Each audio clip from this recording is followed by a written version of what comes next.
Oh, Hilton stay, your beds are soft and cozy.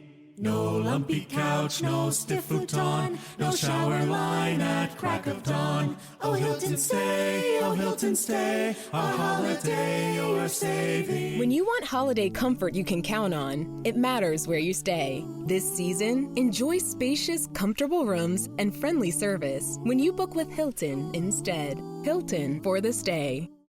The Subaru Share the Love event is on from November 20th to January 2nd. For 18 years, Subaru and its retailers have supported over 2,700 local charities through the Share the Love event. When you purchase or lease a new vehicle during the 2025 Subaru Share the Love event, Subaru and its retailers will make a minimum $300 donation to charity. Visit Subaru.com/share to learn more.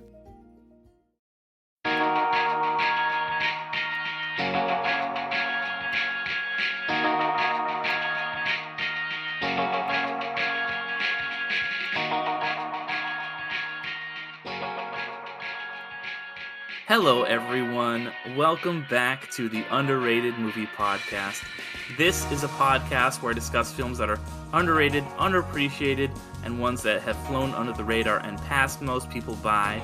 I am your host, Derek McDuff, and today I'm going to be discussing the 2020 film starring Andy Samberg, Palm Springs.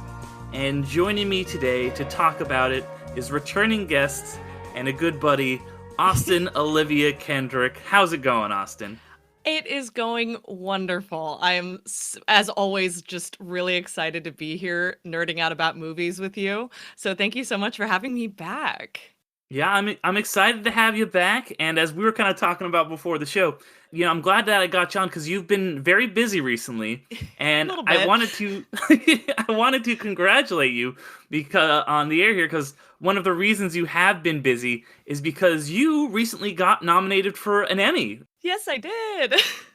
I just wanted to give you your flowers, your laurels here for a second, and if you wanted to mention what you do and how you were able to get that honor, just so that if I'm sure everybody listening knows who you are, but in case there's somebody listening to the podcast for the first time, just filling them in.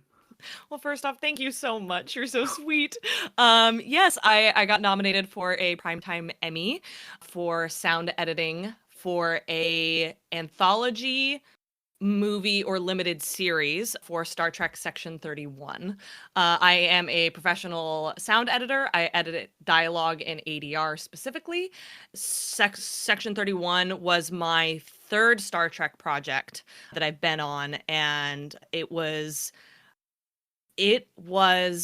such a joy to get to be a part of that project. I love that team that handles Star Trek. Getting to be a part of it is such a joy and such an honor. And we worked really, really hard. We all had to come together and really were kind of in the trenches to get it finished. And I, even before, long before the Emmys were on the horizon, when the film came out, I was just unbelievably proud of what we all pulled off together. And so to get the Emmy nomination was just like icing on the cake, and I'm unbelievably grateful. I'm so lucky to get to do what I do. I'm so lucky to get to work with such fantastic and talented people. And yeah, it's good stuff, and it's always so cool, getting to work, I feel, play in that kind of sci-fi world, because as cool as the sound design is, for, I don't know, something like we talked about, like Inside Llewyn Davis or something, it's fun to do something that's like, this wouldn't exist in this world. I mean, am I right? Like making these crazy, unique sounds? Oh, absolutely. I mean, you have to dream about, you have to create a world that doesn't exist. And so all of these elements will be introduced. Like in Section 31, there were these phaser things that allowed people to phase through walls and stuff. It's like, oh, okay, yeah, what does that sound like? Something you totally have a real world reference from. And then on top of that, our sound designers have a really, not only are faced with that challenge, but Star Trek is something that has been around for 60 years, this year. And so that means there's 60 years of history and context in the sound realm. It's like okay, so you have to create something new while also tying back to what already exists in this universe that has been established across decades. And then sometimes, our sound designer, Mike Shapiro, incredibly talented, incredibly wonderful guy, talks about how sometimes he has to reverse engineer stuff. Like if something is referenced that he hasn't had to design himself but already exists in the world, he has to do what he calls archaeological sound design and think about like, oh my gosh, what existed in that era, what could they have possibly used to make this sound? How can I capture it, recreate it? Star Trek is a really, really unique challenge on that front, as well as just there's so much of it. There's so much sound required across the Star Trek project. I've done at this point 4 Star Trek projects, and I'm incredibly proud to be a part of every single one. And I will always return back whenever the chance comes up. Very cool, very cool. Yeah, part of a really great legacy. I think a lot of the sounds from that original series live rent free in my head. The walking through the doors, the communicators, all that stuff. And so it's really cool that you're a part of that really impressive lineage. And I'm really glad, you were able to, after all that, come on Underrated and talk about Palm Springs with me, because, we were both, I think this is a film that we both of us quite like a bit. We were talking, you suggested it. I was like, all right, let's go. Let's talk about Lock in. Palm Springs. Let's go. So what was, because you were obviously very excited to talk about this, and I jumped right on it. What was your reasoning for wanting to talk about Palm Springs here on Underrated? I think for me, this is genuinely one of those films that when I bring it up, more often than not, I get a, no, never heard of that. No, never seen that. No, that one slipped me by. It's something that genuinely has flown so far under the radar due to some specific circumstances that I'm sure you and I will talk about at some point during this. I mean, you kind of can't avoid it. Right. And I also find that when I recommend this film to people and when they go to watch it, I always get back like, I loved it. It's such a gem of a film. It's 90 minutes. It's tightly paced. It's satisfying. It's an interesting take on a trope that has already kind of been well established, but it just changes the formula just slightly to where something that could feel stale feels entirely fresh and entirely new. And it's rare to get that type of reinvention and have it work so well. And also, I am just a firm believer in we need to further the agenda of make Andy Samberg the lead in more romantic comedies. I'm also heavily on the agenda of just cast Kristen Milioti in more things. Yes. I've been a fan. She won an Emmy this year, well deserved. I have been on the Kristen Milioti hype train since 2012, before she was cast as the mother in How I Met Your Mother. So I was here day one. So lots of things coming together with this film that just put it right at when you asked me this question, there really was no first thing that came to mind. There's no other answer for me. Nice. Yeah, because I think back at, this is definitely, that one that has kind of gone under the radar. Like you said, people who have seen it do really enjoy this movie, I think. And it did have a moment, as we'll talk about, but I don't think it's really had the staying power because of the circumstances in which it came out. It feels like a movie that is very of the moment, and it was, and I think that's part of the reason it resonated so much with me. But I think it's still, and I hadn't really rewatched it since 2020, I don't think, or maybe like 2021. But going back to it, I was like, yeah, this still slaps so much. Because when it time came for me to make my list of 2020 movies, I don't know that it was necessarily the best, but this was my favorite movie of that year. Yeah. And I think a big part of that is, and I think we should really go into it now, the way it came out. Obviously, this comes out July of 2020. So it had notoriously not a great time for a film to be released. You know what? Yeah, exactly. We were, not great. Even Christopher Nolan had not tried to put out a movie yet. He was like September, and we were like, this was even a few months before that. This is like right when we're like, all right, are we going back outside? I don't remember if I was back at work or if I was about to go, like, if I was back at work, but it wasn't open yet. But point is, a lot of us were inside, and this movie drops on Hulu. So, in a weird way, it's kind of a blessing and a curse, because it had already been purchased by Hulu, so this was and Neon. So I think this was going to be a streaming movie regardless. Yeah. And so we were all locked inside. But it was at a weird time in the pandemic. It wasn't like The Last Dance, where it just came out and everyone's like, well, what do we do now? I guess we're just going to watch 10 hours of this Michael Jordan documentary. Yeah. Because we have nothing else to do. And on top of that, on top of the where we were at with the COVID-19 pandemic, where we were with quarantine and lockdown, and that was months in. But on top of that, this was also the height of the streaming wars. This was right when Disney was pushing Disney Plus, and you got Warner Brothers pushing Max. You've got, you have all of the NBC and Universal pushing Peacock. You have all of this inundation of streaming. Look at what's streaming. Look, I know we're all stuck at home, but look at how much content is available to you right now. That this got kind of washed away. It kind of got lost in all of that kind of white noise of, look how much content there is, look how much you can access, look how much there is. This was kind of when quantity was so important, when they were kind of first launching and propping up these streaming services. And this was in the 6 months where even Quibi was a thing. There was just so much that existed. I forgot about Quibi. Everyone forgot about Quibi. But yeah, so it was just, like I say, just kind of, we're all sitting at home. We all just need stuff to watch. This is in that kind of streaming bubble where studios are like, oh, we're just going to pump all of our money into this. I was just listening to the MCU book. I think it's just called the MCU, and it's like basically a history of it. And they were talking about how at the time, Disney was like really pushing, that's when you get WandaVision. That's right before you get Falcon and Winter Soldier. They're just kind of like pushing stuff out because they were like, okay, we're gonna make so much money, streaming is the way. And I think in a couple of years after, they're like, maybe this is not as profitable as we thought. But we were in an abundance of streaming. So when this one dropped, I think it did get a little bit lost in the shuffle. And I think certain groups like really saying its praises. It got nominated for a Golden Globe, and that was right before the Golden Globes, all that scandal went down, but it didn't get nominated for a single Oscar, despite it getting nominated for Best Picture, and then Andy Samberg deservedly getting nominated for Best Actor in a Comedy. Absolutely.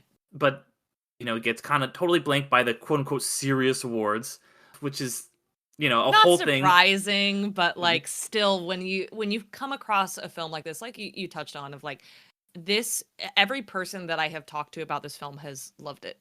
It's rare to find a film that is so kind of universally has so much affection towards it. And so it doesn't surprise me that it got glossed over. I mean, it's a 90-minute time loop rom-com that has a very dry sense of humor. It wasn't this big budget. It wasn't an art film. It doesn't surprise me that it got glossed over by a lot of those bigger awards bodies. And that being said, that kind of cult following, I don't know if I don't think this qualifies as a cult film necessarily, but the following that it has, I mean, it's 2025. And again, when you bring it up, it's, oh, I love that film. Right. Oh my God, yeah. I love that film. It has that kind of rewatchability. I rewatched it in preparation for this episode, and I was like, oh my gosh, I forgot. Like, I knew that I loved this movie. I was like, oh, I forgot all these little details. I forgot it has so much, it has so much staying power on that front. Yeah. Yeah, and time loop movies are inherently always very rewatchable. Obviously the kind of early example of that, Groundhog Day, is a movie that it's one of my mom's favorite movies, so I watched it a lot growing up. It's a movie that I will still often watch on February 2nd, I accidentally, I think you might have too, because I think I saw you logged it on Letterboxd. I accidentally watched this movie on November 9th, the day that it was set, that they were stuck in. I realized that when they first showed, because this is set at a wedding, so there is there's a big sign out front, says Tala and Abe, November 9th, and I literally paused it, and I told my husband, I was like, oh my Dad! I did. Yeah, that was accidental, but a fun little surprise. Yeah, I had that same exact moment where, because she like looks at her phone, she's like, November 9. I'm like, wait, and I look at my phone, November 9. So like I had the same experience as you did with that. But yeah, I love a time loop movie because it's so rewatchable like that, and because there's so much like incredible setup and payoff, because you can see these unique situations, and it's like, oh, here's a person, they're gonna do this thing, and if he interacts with them this way, they're gonna go off and do this thing another way. And I'm actually recording another podcast later today that I'm gonna be guessing on, talking about Majora's Mask. So that's another so I'm very excited for that, because that's another time loop thing. It just kind of worked out that I'm recording both the same Time day. loop all day, baby. Yeah. And the thing that I enjoy about this film, and one of the things that makes it stand out to me amidst the kind of time loop sub-genre, if you can call it that trope, is that it makes a slight change to the formula, in that a lot of time loop films or TV shows or video games or anything, that have come out in the past, more often than not, the time loop is some sort of benevolent or malevolent force. Right. It is there to show you the error of one person who's stuck in the time loop by themselves, trying to correct the error of their ways, or trying to learn something before the time loop finally releases them. They have to get something right. And then the time loop decides, okay, now you've learned, now you are free. And in this film, not only do you have two people stuck in the time loop together, they're alone in it together, but the time loop is really indifferent to their circumstances and their actions. That's something that's explored early on in the film, when Sarah's like, no, it's a karma thing. I have to, when she's trying to figure her way out of this, almost like a Groundhog Day, like, if I just get this right, then it'll let me go. And then, when it doesn't work, and she just walks in and the next day and goes, well, life's meaningless, let's go. It's but it's a thing where instead of being an active force in the story, it becomes a neutral circumstance that kind of shifts the focus away from the time loop itself and onto these two characters who are stuck in it. And it refocuses it back on the two of them, them as individuals and their relationship. Right, yeah. It is interesting because, it is unique, and a lot of time loop movies are just one person going through it, whereas it's the two of them. They're stuck in it together, and they have to work together. And, it's not just her, like, balancing the karmic scales or whatever. She actually, after Andy Samberg is just he's like, I've kind of given in to the apathy. I've been here for who knows how many years, thousands, who knows. And she's like, I'm going to find a way out of this. I cannot keep waking up here. And I love that she is constantly waking up after she has to relive the worst moment of her life, the biggest mistake she has ever made. She has done something absolutely horrible and unforgivable, and every morning when she wakes up, she is reminded of it, and how horrible that is. She just sees this happen over and over again. And it's a quick side note, something in the sound design that I thought you would definitely appreciate is I love the audio cues that you've started another loop with her. There's that, like, the people outside of, oh, it's a beautiful wedding, and with him it's like, wake up. Yeah. So I was like, well, Austin will appreciate this for sure. It's such a simple cue, but one that is so effective. And especially that on Niles' end, on Andy Samberg's character's end, that wake up. And the fact that the very last one, the person that was whispering wake up is his, soon to be ex-girlfriend. His girlfriend is cheating on him. Yeah. And he knows that, and he's aware of that, having been stuck in this time loop for so long. But the fact that the very last wake up is Sarah. It's Kristen Miliotti's character. That is such a simple but brilliant and effective cue and choice. Yeah, absolutely. And I just love the design of this movie and how she is the one who actively goes out. She teaches herself quantum physics to get out of this time loop, which is so cool. And I love that there's an actual cameo from a quantum physicist in this movie. It's like, I was like, oh, I've seen that guy in like Nova and shit, and he's in the movie. And so I love that she's the one that pulls her out of it, because it's just like pulling yourself out of this depression or whatever you might be feeling. it's like you can do it. You have the tools, and she goes out and does it because she is constantly reliving this mistake, and she's like, I need to move on. I need to atone for my mistakes, but also just like make the effort to go on and get better. And I think that really hit, especially because this movie comes out in July 2020. Yeah. This being a time loop movie, it really hit all of us, especially like that, because it's like, oh yeah, these are people who are doing the same thing and over and over and over, and they feel like there's nothing that ever changes, and they just keep waking up and reliving the same day. And that's how a lot of us felt in Yeah. 2020. We are all waking up and like, okay, here's just another day. Everything is the same. We can't go outside. We're stuck with maybe one person in our bubble, like Yeah. and because we can't go out into the world because everything is repeating, and it feels like this is never endless, and there's no way to break it. And that's why for me, I was like, this is my number one movie of 2020. It felt so perfect for the time that it came out, and not that it's not still good now, but it really, really hit back then. And how did you feel about it when you first saw it? Yeah, it was accidentally very timely Yeah. because, and even when you remove the context of the pandemic and the quarantine that we had to live through because of it, as you get older and as life goes on, they say the days are long, but the years are short, where it's like days as you grow up and you start to, you get a job and you pay your bills and the days kind of can feel the same. And that when you add back in the context of the quarantine, where literally we were stuck inside. We were living the same day over and over and over and over and over again. It was wake up, stay inside, try to keep yourself sane, try to keep yourself entertained, take in all of this information, these horrific circumstances, try to process that, go to bed, do it again the next day. And it was months and months and months of that. And it felt so meaningless, for lack of a better word. It kind of accelerated that feeling of, these days, the days just come and go, and there's really no rhyme or reason or meaning to it. And one of the things that I appreciate about this film is we have not just two characters actually stuck in the time loop. We have three. Right. We have Roy, played by J.K. Simmons, and he's phenomenal in this film. But He's so great. This is somebody that, Andy Samberg's character that Niles brings into the time loop, kind of not on accident, but he didn't realize the gravity of what he was doing.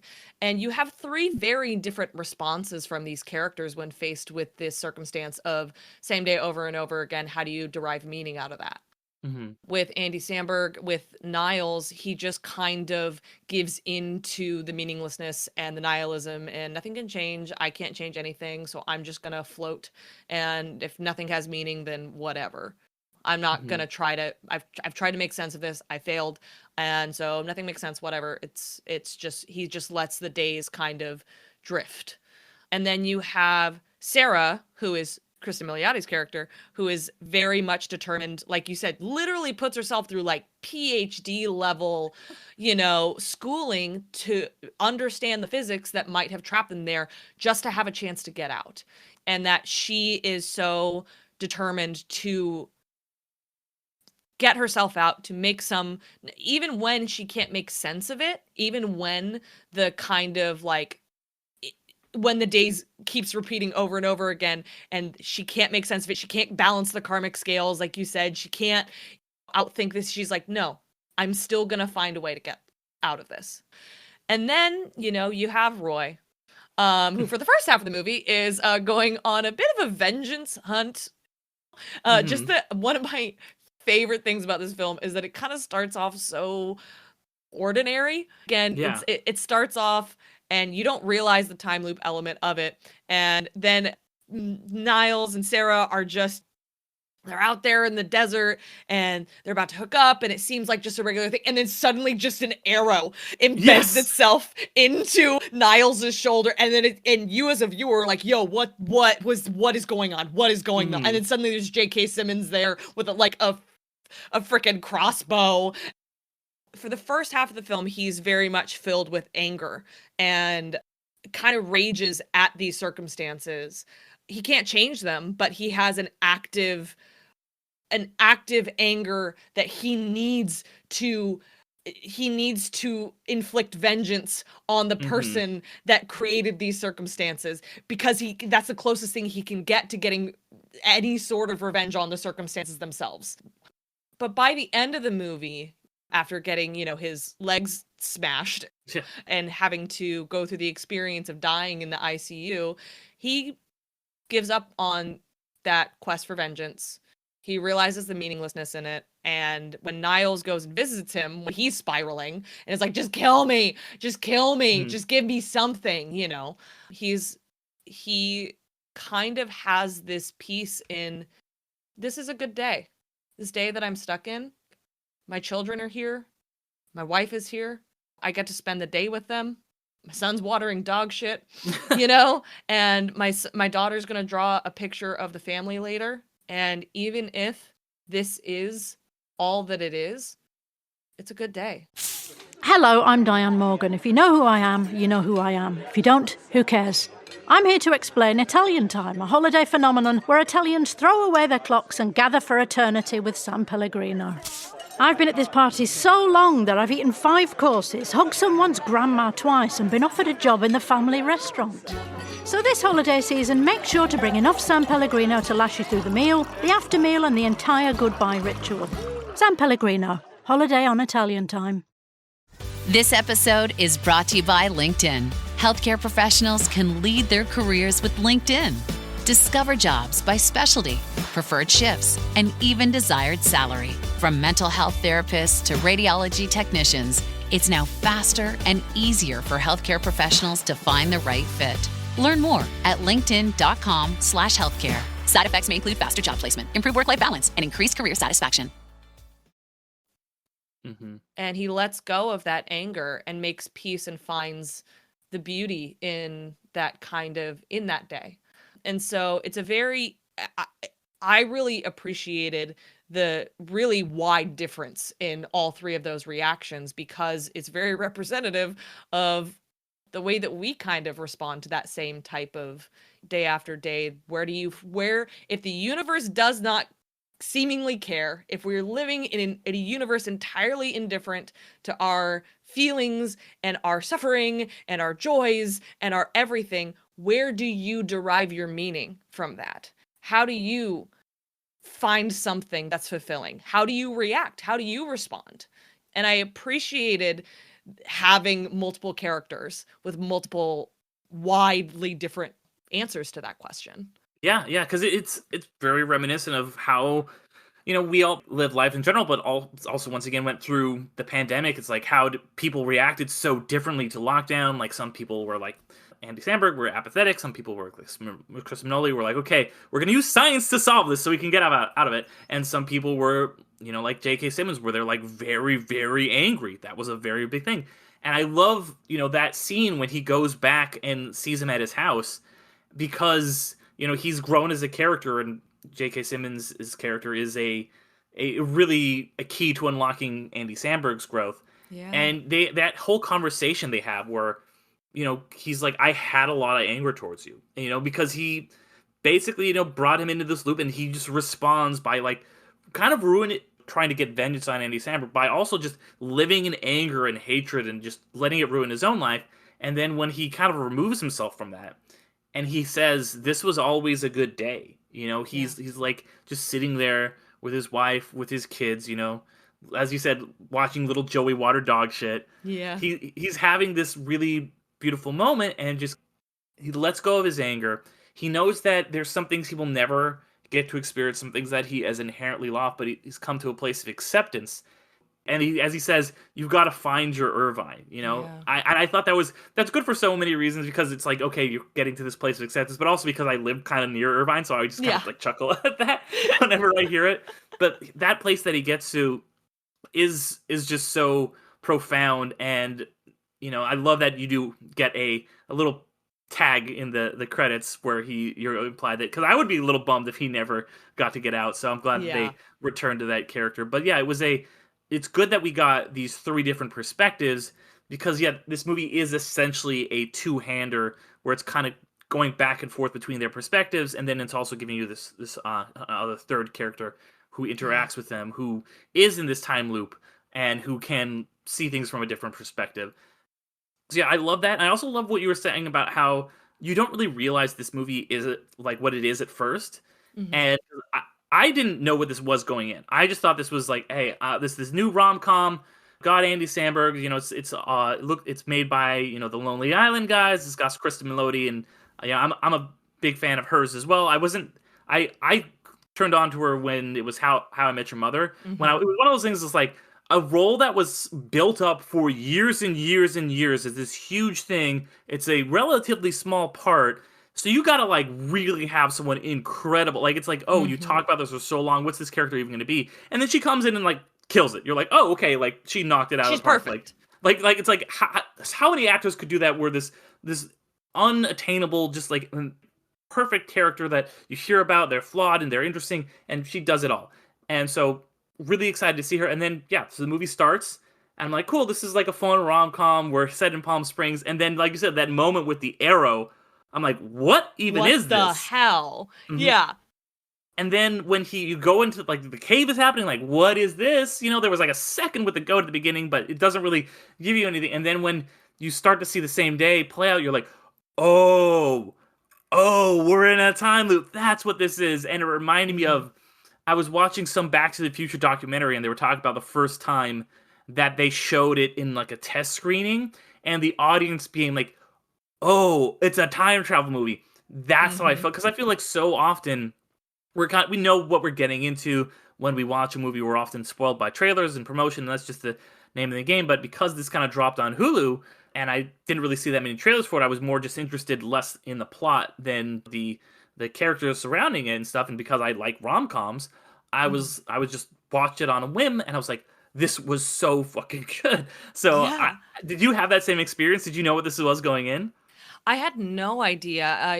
Similar to what you were saying, I'm such a huge fan of both Kristen Milioti and Andy Samberg and J.K. Simmons, obviously. But the two of them as performers are so well matched. They both have such insane charisma. They have the same comedic sensibilities. And the chemistry between them was so natural. It never felt forced. It never felt sickly sweet, like sometimes can come across in other rom-coms. And this is a very unique rom-com. This is a very like when my brain tries to kind of group it together with other rom-coms, sometimes it glitches. And at the same time, it is a rom-com in that it's about two people coming together. One of the things that Roy says in that conversation in the You Need to Find Your Irvine is nothing worse than going through this shit alone. And that kind of is again, this is a time loop movie, but it's not about the time loop. It's about these two people under these circumstances finding one another, connecting with one another. And the film also doesn't shy away from the fact that these two characters are riddled with faults. Yes. They are not perfect people, and they also don't make excuses for those behaviors. These characters have to own up to, recognize their faults, and learn how to grow from them. And they do that together. And to the point, by the end, there's the ending sequence where Sarah has done all of this schooling and she has figured out how to get herself out of the time loop, and she's offered Niles the way out of like, I'm leaving. And at first he kind of sees this as like an act of betrayal of like, no, but I love you, like stay here with me. And that is again one of his core, like I don't want to fight back. I'm comfortable. This is fine. Yeah, there's no meaning here, but whatever, it's fine. Just stay here with me. He's very scared of moving forward. And by the end, once he realizes that her offer wasn't a betrayal, but it was an act of love, that he had to take up. And he goes and he makes his, you get one sentence. I don't want to hear your speech. You get one sentence. And there's so much in that last sequence that is so romantic to me in a way that other rom-coms aren't.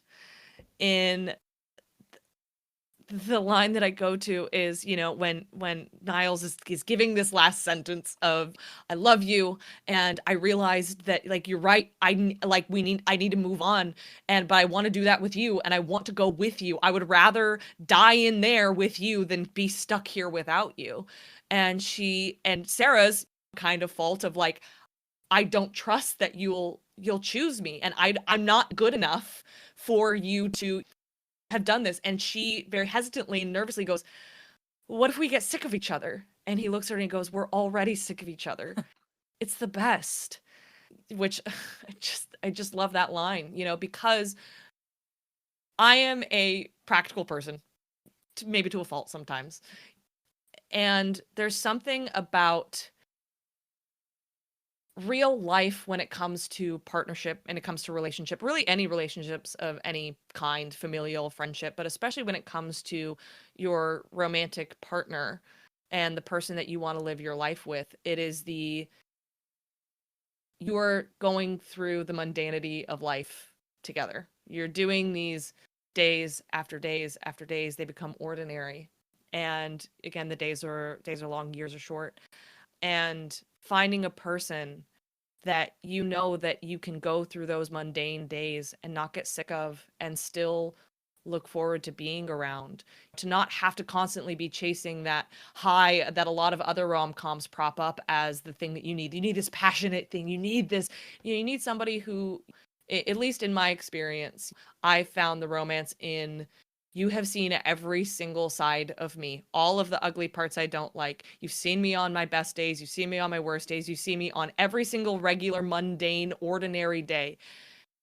And you're still here. And I've seen you on all those days, and I'm still here. And you're still, and the thing that Niall says of like, what are the odds that my favorite person who's the only other person stuck in a time loop with me, but what are the odds of getting stuck in a time loop? Yeah. What are the odds of finding anyone in this life, you know, amidst the billions of people out there? And when Sarah at the end goes, I can survive just fine without you. Like, you know that. And if there's a chance that you're going to make my life more exciting, then yeah, I want to do it with you. They actively choose one another from having done this same day over and over and over and over and over again together. There's romance in that for me, at least, because there, you know, that question of like, when people are like, are these rom-com couples still together after the rom-com ends, after the credits roll? Mm-hmm. I believe Niles and Sarah are.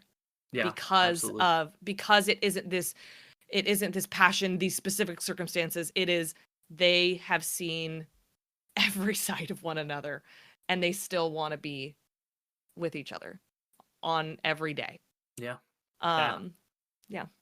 I honestly think it's really well said, and because I'm a real romantic at heart, so this movie I love that's unique setup for a rom-com. It gives you, because it's this sci-fi premise, it lets you play with the form in interesting ways, and the ways these characters can interact, in the ways it takes things like these metaphors about like feeling ashamed and like regretting your past actions and meeting someone new, and it gives it this really interesting literal spin with the way they have to live their lives. And the chunk of the movie where she's gone, because it really is a true two-hander, and it'll just focus on one of their point of views for a little while, and then you get to go after he's kind of just floating and living his life and has that whole scene where he goes to Irvine, and then it flips back to her and you're seeing all the stuff she's doing.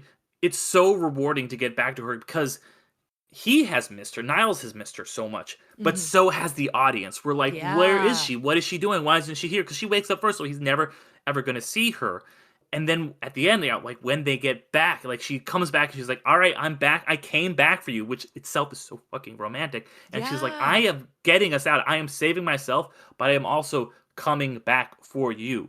I absolutely love that bit. And it just, you know, what you were saying about her coming back for him and building this life together and realizing, you know, what are the odds that we found each other? Because she doesn't necessarily need him, right? But yeah, she says it outright. Exactly. I don't need you to survive.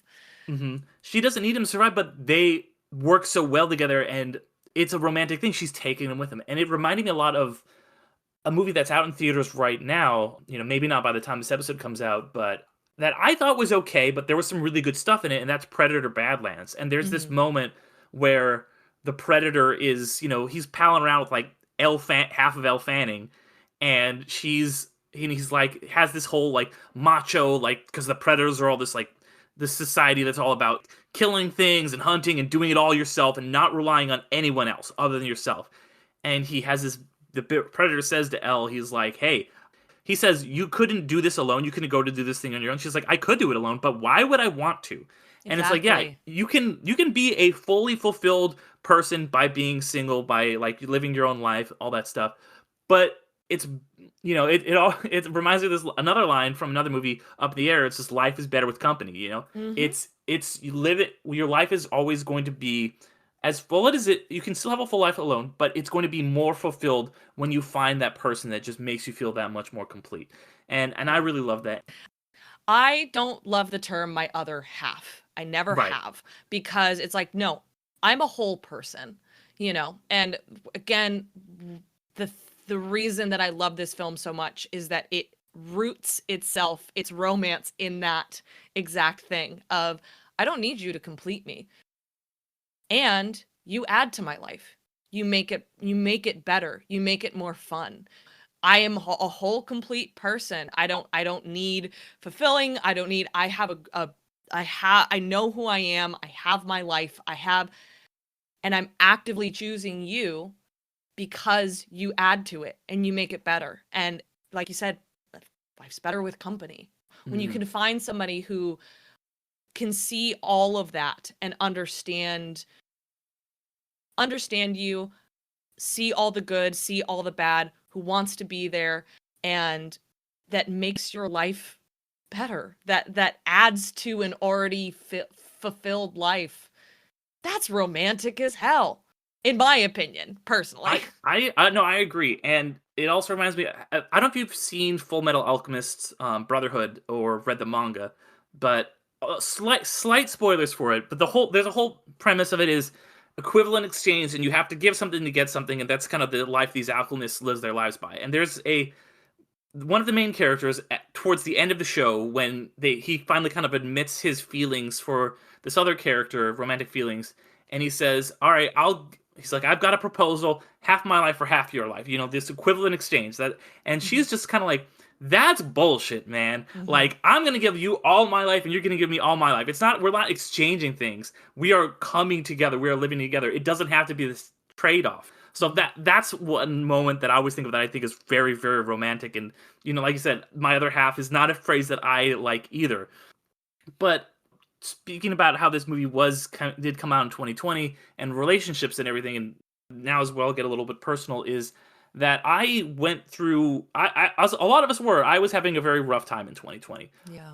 Because I went through a pretty not great breakup at the end of January of 2020. So I was recently single, going into lockdown, and there was a whole other things that were not great too, and especially July was not a very good time for me personally. Yeah. So this movie really felt so profound to me, because I was, you know, I'll just be honest here, I was probably the most depressed I've ever been in my life in July of 2020. And so this felt like a movie that when it came out and I watched it and I saw this character who had been hurt, you know, like he had his, and I didn't get cheated on, but like saw his girlfriend who was cheated, you know, no matter what he did, he lost her, she cheated on him, she betrayed him. And he's stuck in this and he just keeps reliving this, and every day's the same. And then he finds hope, he finds love, he is able to bust out of this rut. It made such a profound impact on me. And it really kind of motivated me to be like, you know what? I'm going to break out of this rut. I'm going to get out of this thing that I've been reliving over and over again. And so it for me, this was a really, really important movie. And it came out exactly in my life when I needed it to. Yeah.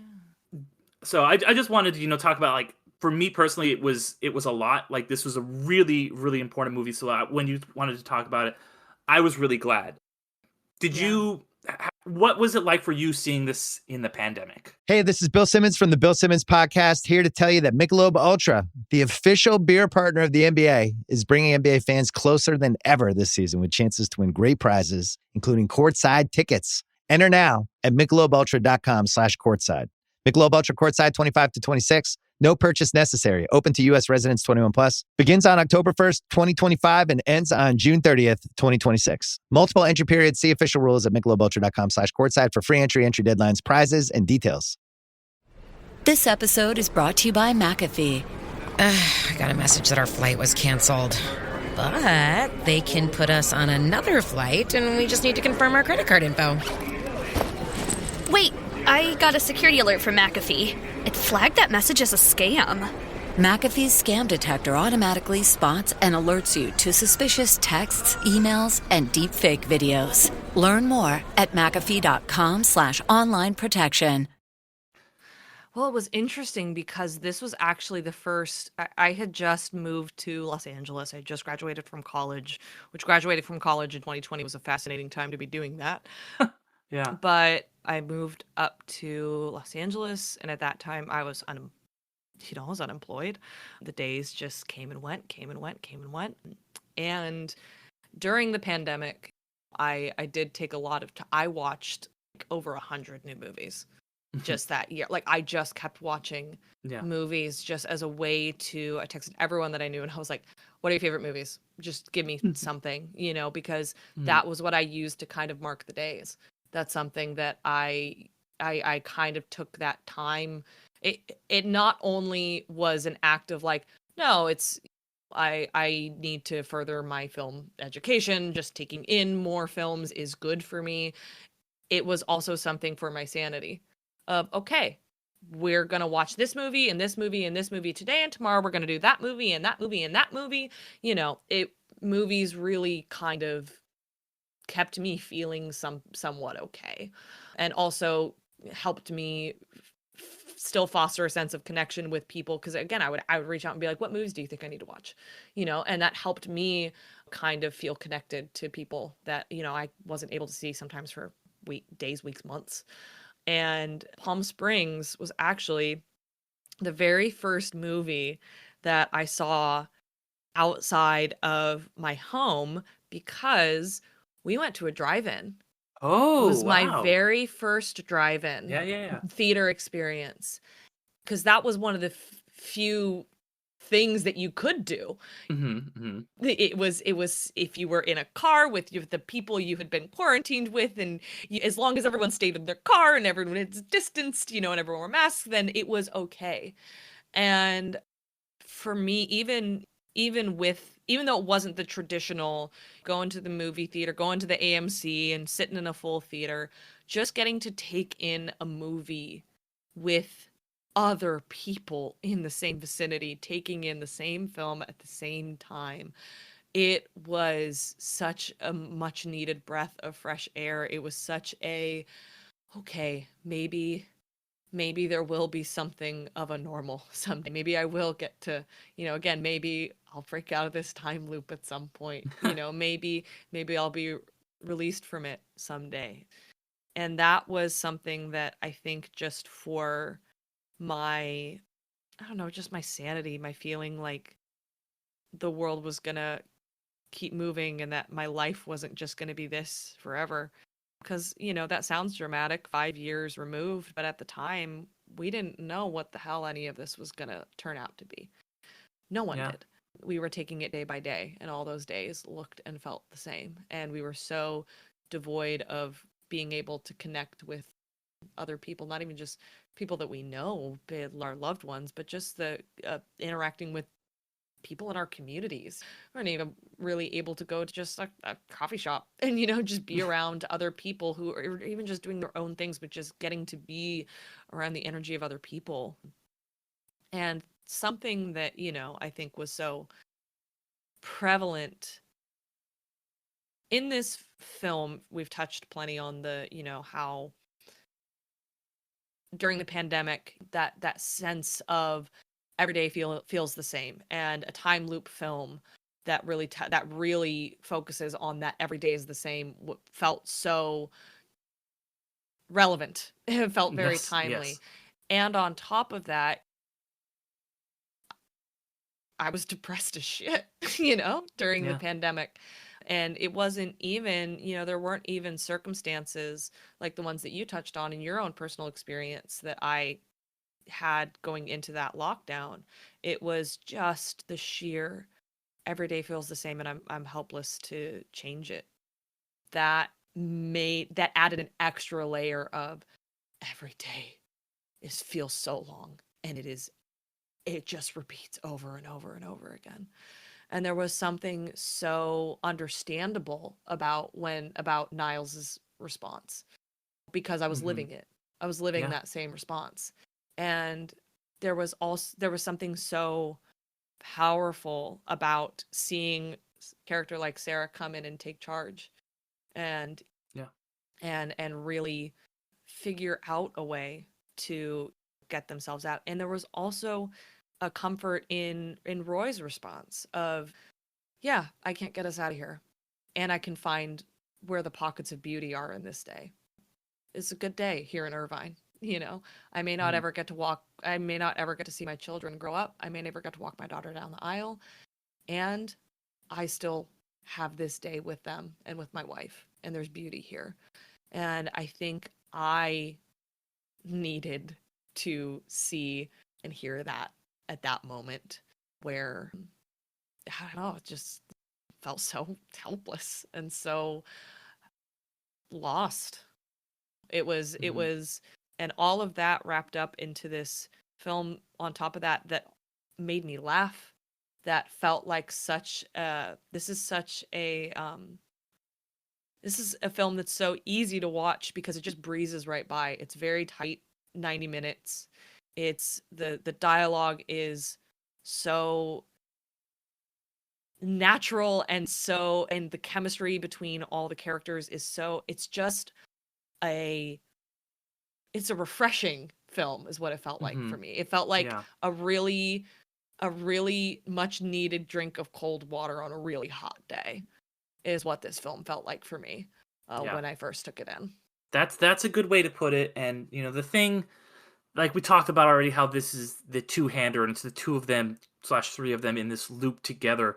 Yeah. And that honestly felt like when I started to really pull myself out of that depression and out of the lockdown and everything else that we were experiencing, that we're all going through, was other people. That was, it was not just me kind of like being like, all right, I'm gonna balance the scales karmically by myself, like many other time loop movies do that we talk about. It was like, no, they together are what gets them out. And what really got me out of that moment of my life was other people who were going through the same thing, who were experiencing the same loop over and over and over again. And it was my family, and it was my friends who I adore more than anything. I actually met the person who is now my best friend around this time. We, were initially met, not even able to see each other. We're just messaging online.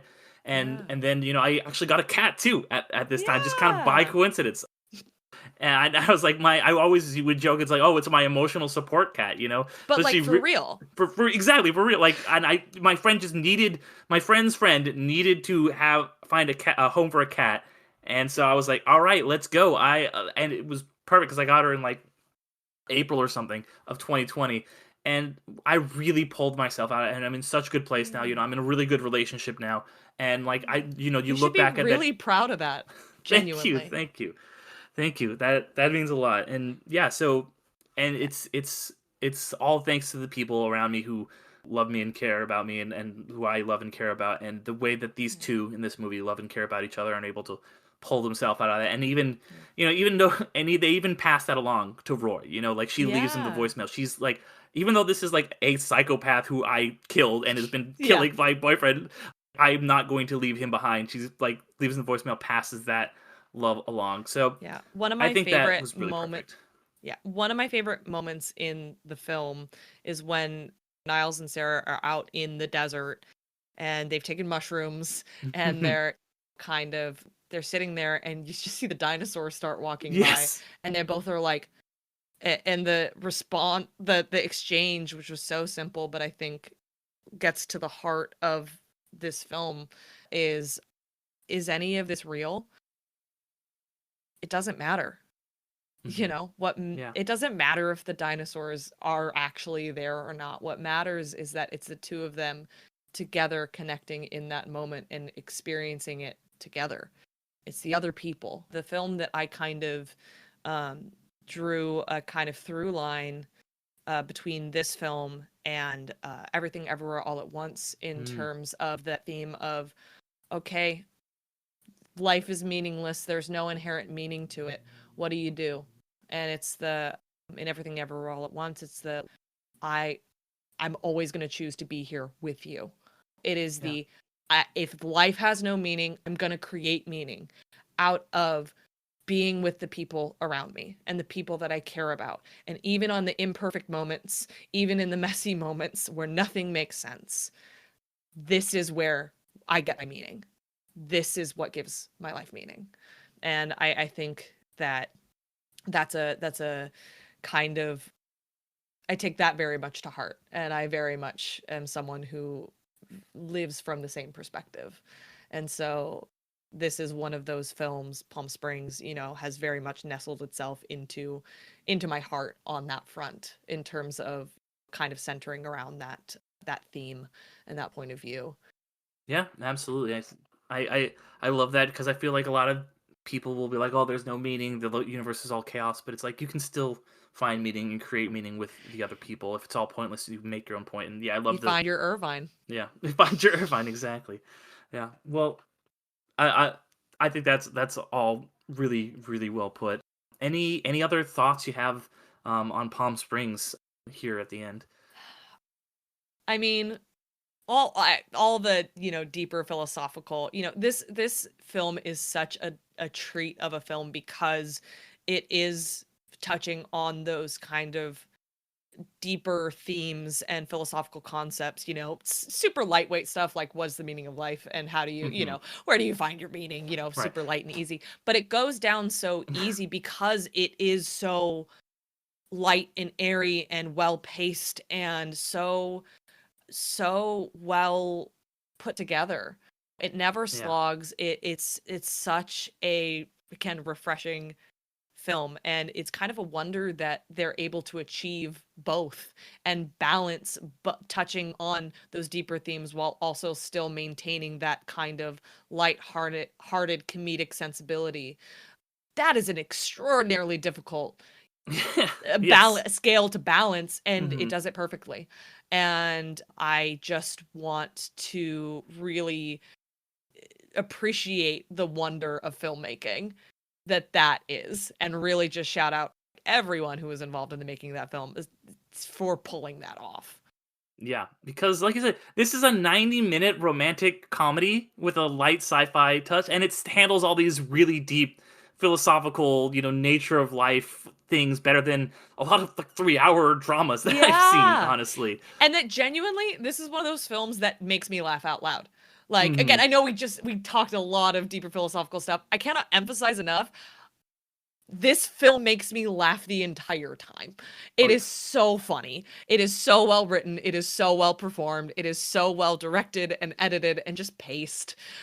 It's such a fun movie to get to watch. Yeah, really, really funny movie. And it's just like, I remember like watching this with my brother multiple times during the pandemic. We're like, let's throw Palm Springs on again. Like, it's a fun time, and so it doesn't weigh you down with all these big things, because it is very big emotional moments, real stuff as we talk about, but it's also so fun. Like Andy Samberg is hilarious, and Chris Melody, all the J.K. Simmons, they all, and I just want to shout out a couple other people in this because there's a lot of really great performances. June Squibb, my beloved. June Squibb, yes. And okay, did you think that she's also in the loop? Because she kind of gives a hint that she's been in this loop too when she says, "You're leaving now." So it's like, wait a minute. Yeah. Is Nana also in the time loop? Did you catch that? Oh yeah. The first time I watched that movie and that reveal like hit, it genuinely was one of those. I feel like I'm very rarely caught that off guard. Right. And yeah, I firmly believe she's in the time loop. I just appreciate June Squibb in anything. Also put June Squibb in more things. Yes, absolutely. She's like, whenever she pops up, I was kind of like, because I didn't realize who she was when I first saw the movie, and then in the intervening years, I was like, oh shit, June Squibb, she's so cool. Yeah. Also want to shout out Peter Gallagher. Been a big fan of like since like Mr. Deeds and the OC back in the day. Love that man. His incredible eyebrows. He's one of the best. And then also wanted to shout out Jenna Friedman as Daisy the bartender in a Mhm. relatively small part, but like she's just like so funny. Like she's got like this dark comic sensibility where I'm just like just like that scene where she's like hearing the hand job in the car. She likes like, oh, I hit somebody with this car. I don't think he's ever walked again. And Andy Samberg's kind of reacted. She just plays it so deadpan, and just like Yeah. every time it cuts back to her, and she's just like, "You want more wine? It's bad wine." Like she's so good, and like she understands the assignment. So wanted to shout both of them out too, along with these. Absolutely. Yeah, This yeah. is such an incredible ensemble of performers. Again, not only, able to pull off those more grounded moments, but also balance it with the comedy and Yeah. be able to pull off both at the same time. That is not easy as a performer. So shout Yeah. out to the entire ensemble of this film. Genuinely such a delight. Yeah, yeah, and just incredible screenplay. Like we said, it's Andy Ciara, or I guess we didn't mention Andy Ciara, I think is how you pronounce it. Is a screenwriter of this. He's somebody who I think has worked. Well, maybe not. I thought he was a Lonely Island guy. Yeah, this is the first thing you see in this film, the first like credit that you see when it comes up is Lonely Island Classics. Yeah, This yeah. film was produced by all three members of the Lonely Island, Andy Samberg, obviously, Jorma Taccone, and Akiva Schaffer, and their fingerprints are just all over the comedic sensibility of this film. It's excellent. Yeah, and I covered Popstar obviously on this podcast before, so I watched big that fan the of those same guys. weekend. I rewatched this, so I accidentally did Yeah. a Lonely Island weekend. It was a joy, though. I Yeah, 10 out yeah. of 10 would recommend. Very nice. Yeah, it sounds like a really good double feature. Yeah, and who directed this? Max Apologies for not remembering off the top of my head. There's Max Barbacow. Max Barbacow, I think is how you pronounce it. He knocked it out of the park. Yeah. Again, really, really incredible. Really, really incredible job. Yeah. And then my last question for you, Austin, here is, we talked a lot about how this plays with the time loop thing. We mentioned a couple of time loop things. Are there any other time loop movies or just pieces of media that are really meaningful to you or that you wanted to shout out? I would say my favorite, the first one that comes to mind that I hold a lot of affection and reverence for is Russian Doll. Season 1 of Russian Doll, because it was originally supposed to be just the miniseries of just season 1. Yeah. It is. I remember that was recommended to me by so many people, and I put it off for so long. And I was like, okay, sure, I'll just sit down and watch one episode. And I inhaled the whole thing in one sitting. Natasha Lyonne is absolutely phenomenal in it. Yes. It is perfect. Season 1 perfectly paced, perfectly. 10. If you have not watched Russian Doll, take the time. Netflix, Yeah. go. How about you? You mentioned Groundhog's Day. Groundhog's Day is like, that one's a really meaningful one from my childhood. So that's one I can definitely rewatch a lot. But of course, like Majora's Mask, which I mentioned as well, I think it's my favorite video game of all time.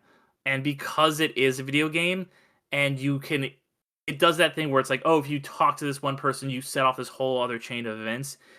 Because you're the one playing the game and making those choices, it is just like this being a rom-com with two people, you being the one who is affecting this really works. And I don't think you could like adapt that to a movie or anything.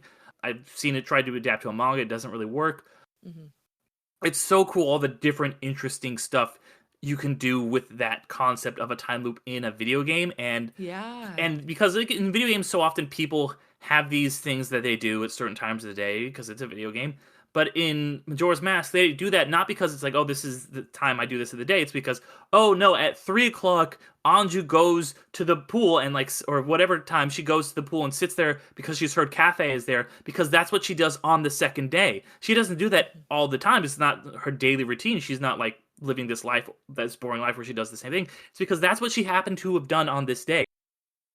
And just like, oh, if I go like do the whole Cafe Anju quest, which is one of the greatest side quests in video games, where you're like trying to get this couple back together, one of the things you have to do is like, oh, you can't stop the thief from robbing this old lady. You have to make difficult, interesting choices like that, because if you stop him, then he and he is caught and doesn't get to rob the old lady, he doesn't go back to his hideout, so you can't stop him and complete their whole side quest. So it's just, I think it's a masterpiece, and in the same way that this uses the language of film perfectly, that uses the language of video games perfectly. It's a perfect fit for that medium. Yeah, and it's really interesting to see how the same trope translates in across different mediums of storytelling, and how you as the audience, how that relationship to it changes based on the medium. Yeah, absolutely. That's rad. Yeah. No, thank you. Well, Austin, this has been so much fun, as it always is whenever you come on. I really appreciate you making the time. I know I appreciate you having me back. Genuinely, I know we touched on it, before we started recording. It's been a chaotic few months. I'm just now kind of returning to the rest of my life. And I could not think of a better way to kind of celebrate that than coming back here and nerding out over a movie we both love. I will never get sick of that. It's such a joy. Well, thank you. That means a lot to me. Like I said, you're always one of my favorite guests to have on. These are always great episodes. Thank you. But with that, is there anything you want to shout out for people to check out? Anything that you're doing that you want people to follow or pay attention to? I can shout out some stuff that should be coming out soon that I got to work on. In January, there will be season 1 of Star Trek Starfleet Academy should be coming out. And then in February, and you will find Starfleet Academy on Paramount Plus. And then over on Peacock in February, I worked on a show called The Burbs, which was a remember the film from the 80s with Tom Hanks and Carrie Fisher? Yeah. So it's kind of a loose reimagining of it. It has Keke Palmer, Jack Whitehall. I had such a fun time working on both The Burbs and Starfleet Academy, and I really hope that people tune in and enjoy. Yeah, I'm looking forward to checking those out. That's I'm really definitely interested too in Starfleet because it's Paul Giamatti is the villain on that, right? Yes, he is. We have Paul Giamatti, and Holly Hunter is one of our leads too. Genuinely, you are in for such a treat with all of it. But it's Paul Giamatti. Oh my God. That was one of those moments. Being a dialogue editor, I'm so disconnected from so much of the other areas of filmmaking, but getting to just work on and edit the voice of an actor that I admire so deeply, that was a career, oh my God, I got to edit Paul Giamatti's voice. That was such a nerd out moment for me. That's really cool. Well, that's awesome. Everyone listening, definitely go check that out. And anybody out there, if you want to hear some more stuff of mine, as I don't, actually, maybe this was before we recorded, so I guess I didn't mention it yet, but I am out to start on my Patreon a new series, because I do a new secondary bonus podcast on my Patreon for patrons of at least $3 and up, called Amadeus, where I'm going to be looking at Amadeus in 15 minutes at a time chunks. The first episode is going to be coming out on the 15th of January, and new episodes will release the 15th of the year, on the 15th of every month until the end of the year. So I'm going to cover the whole 3-hour director's cut of Amadeus. I've already got a few episodes recorded. I'm very excited for people to listen to that and check that out. You can also check out my other show, Infinity Stones and Dragon Bones, where I talk about stuff from the Marvel Cinematic Universe. I just did some bonus episodes also on the Patreon, available for everybody pledging at least $1. So I had a lot of fun with that. And of course, there's new episodes whenever there is a new Marvel thing. So hopefully we'll be talking about the new Wonder Man, which should be coming out around the time this episode comes out. Yeah. So looking forward to that. Everybody, please check those out. My other show, Midnight Film Society, that I co-host with my buddy Damien. And some of these might be outdated now, but I wanted to shout out a couple shows that have had me on recently. I was on, speaking of Minutes podcast, I was on Motoramathon, talking about that movie, a minute of that movie. I was just on for their Halloween episode, the Matt and Mark Movie Show, talked about Black Phone 2. And then I also got to be on an episode of Bill versus the MCU, which if you go and check out the Pop Break podcast feed, you can listen to that. I got to rank all the episodes rank the best episodes, I should say, of Marvel's show What If. That was a lot of fun. I got to do that with Bill and his co-host Alex, who has been on Comic-Con panel with me. And then also Dave Gonzalez, who actually was one of the co-writers of the MCU book I mentioned earlier, was on that as well. So it was really cool getting to podcast with him. That was a lot of fun. But hey, anybody, you can find all that stuff over on underratedmoviepodcast.com or underratedmoviepodcast on any of the socials. Yeah, thank you, Austin, and thank you everyone for listening. I'll see y'all next time.